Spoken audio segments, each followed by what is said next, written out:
Hi guys, this is Nicole here with Mommy Tips by Cole. Don't mind the mess in the background in our little craft area. I'm sitting on the floor by the sliding door because the lighting is so bad and I think it's about I've been wanting to do this video. I don't know what I'm gonna call it yet, a how-to or how I get 3 kids to sleep at the same time, or my bedtime routine. I don't know. I'm gonna think about it, and then obviously you will have already seen the title by that time. But I wanted to share this because I have been, I wouldn't say struggling, I would say I've been trying to do a new bedtime routine for all 3 of them, because Emmeline, my eldest, who is going to pre-K, is starting school this Wednesday. So for the past 2+ weeks, we've been trying to ease into sleeping early and waking up earlier than usual, especially for this entire summer. We've all been sleeping really late. I myself am not a morning person. I am going to admit that flat out. I'm not going to sit here and pretend that I am the type of mom that I love to wake up early and do everything early, because I'm not. I wish that I was, because I would get so much more done, but I'm just going to keep it real and just tell you I have never been a morning person, even as a child. So this is a challenge for me too, as well as for my kids, and I just kind of wanted to share what I've been doing and what has been working for us, at least, let me cross my fingers, at least for the past 2+ weeks. So she's starting school now, and I'm just hoping to continue this, and I think that getting all of them to sleep at the same time is my best bet. I didn't want to just do this just for my daughter that's going to school, but for all of us, because I need them all to be on similar schedules, especially with her starting. So I'm just going to share the things that I'm doing with them, and maybe it would help some of you, especially if you have more than one child and your kids are all close in age. So this might not work for you if you have children in different grades in school, or maybe one of your children is older and in school, and this is what I'm doing for my 4-year-old, 4.5-year-old, my 3-year-old, and my almost 2-year-old, my 22-month-old. So the first thing I do in the evening, I'm not gonna speak time frames because I'm sure everybody's time frame is different, but what I like to do first is at least 2 hours before our bedtime, I like to give them all a bath. So a way to get them kind of calm from having a bath, and they love bath time, but I've been loving to use, I need to get a new one, it's done, this Johnson's brand, Johnson & Johnson's bedtime bath, and it claims here it's clinically proven to help babies sleep better. And honestly, and it says here, releases natural calm essences, and then it says it in Spanish too. But I've been using this since they were all infants. I don't use this all the time. I rotate this between my regular bath time wash or bath wash or body wash shampoo from Johnson & Johnson, and also Aveeno. But I like to use this more recently. I have been using this more recently. That's why it's empty, because of the whole idea that it's calming. And I need that because my kids are super hyper, and this is kind of a way to for all of us to wind down before bedtime. We like to come downstairs to have a nighttime snack, and they like to do that because it's another way for them to wind down before bed. Nothing too heavy, but we like to have a nighttime. Sometimes they like to have cereal for their nighttime snack. And if they're school age, which my daughter is, I'm planning to have her help in preparing her clothes, her lunch, and getting her backpack set and put, buy her jacket and shoes so it's ready to go. I want to kind of get her into that routine of being independent and doing stuff for herself. Obviously she didn't start school yet, but that's my plan, and I have experience with that because that's what I did with my stepdaughter, who is now 15.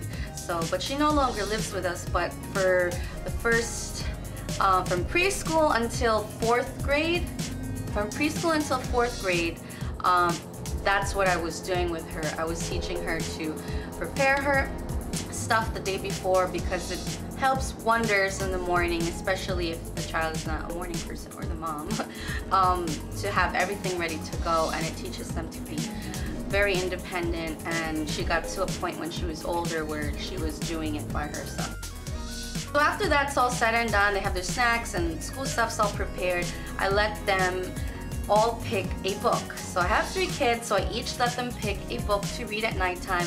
So we have here like our pile of library books, and then down here is our like stash of books here, and I have another box over there for Dylan's books. But they all come over here to their area where their books are, and they each pick a book, and they think it's so exciting.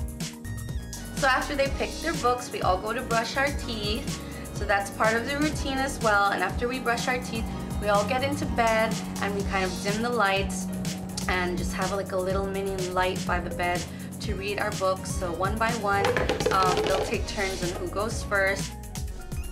And then after we read the books, we all give each other a kiss goodnight, a big kiss goodnight, and we do a big group hug kiss. After that, Emmeline will go off into her own bed, and then Dylan and Malia, they stay. We still go sleep. We family sleeping. What's the term? I don't know, but I did a separate video on that on the 411 Mama's channel if you're interested to see why and how we co-sleep and all that stuff. And after that, we turn off all the lights. My kids sleep, can only sleep, and myself, in total darkness. I know that if they were to be in their own room by themselves, they would probably prefer a night light, but I know that they're comforted by the fact that I'm there. And we turn off all the lights in total darkness, and we say our prayers.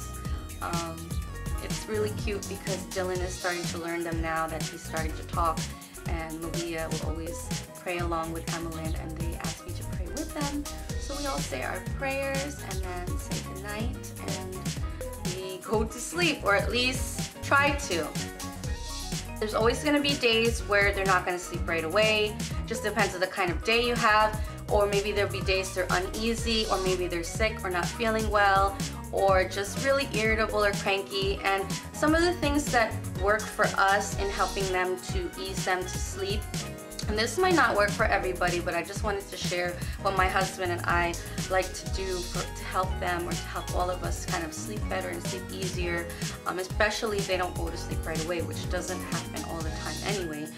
We either will play music, like on my phone, looking at my notes here, on my phone or my husband's phone. We have like a playlist of songs that we love and soothe all of us to bed. So any like songs and music, for it's like Christmas time, we play Christmas music and put it really low and put the phone down so that there's no light, and you know that helps all of us ease to bed.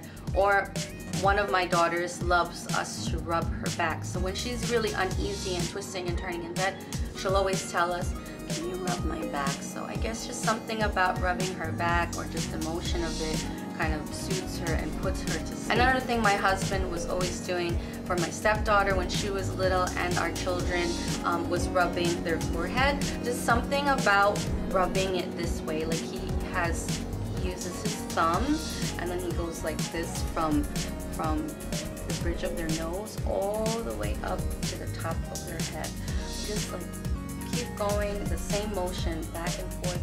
And I guess it's the same kind of feeling when someone massages your head when you have a headache. This kind of soothes it. It's kind of like, even for me, it's calming. Sometimes I ask him to do it on me, but this really helps. This motioning calms them and puts them to sleep a lot of times, especially when they're uneasy. Another thing that we do, I think more so with my eldest, is we talk each other to sleep.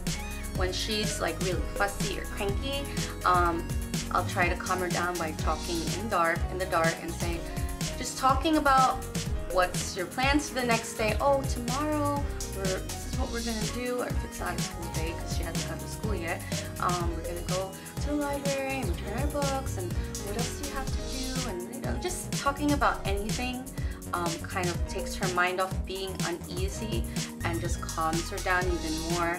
And then after we talk about it, we say, okay, I'll see you in the morning, good night.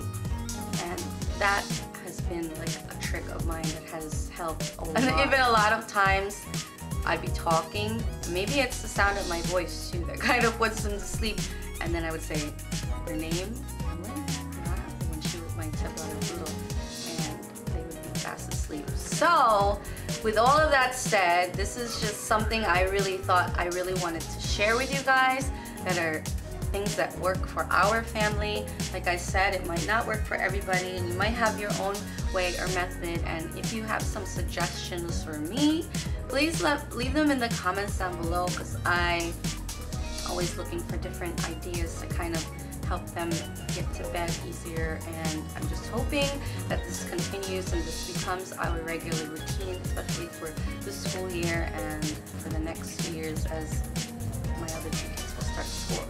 So thank you so much for watching, and I will see you guys in my next video. Bye.